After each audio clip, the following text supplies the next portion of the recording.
caadiga ahaa normalka ahaa ama business isku dagaalaan ama wax kale isku qabsadaan adiga dagaalkii iska fanaaniinta normalka ahaa camal uu ka dhigay anigu ma jawaabay gabar weey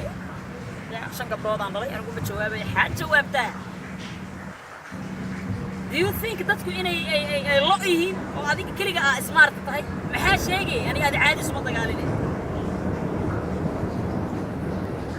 laakiin adi maxaa ka jawaabay meeshaan yaal apologize aku apologize kina waxaad uga cabsatay inaad ku luus garaysa inta yar ku daba dhaqdo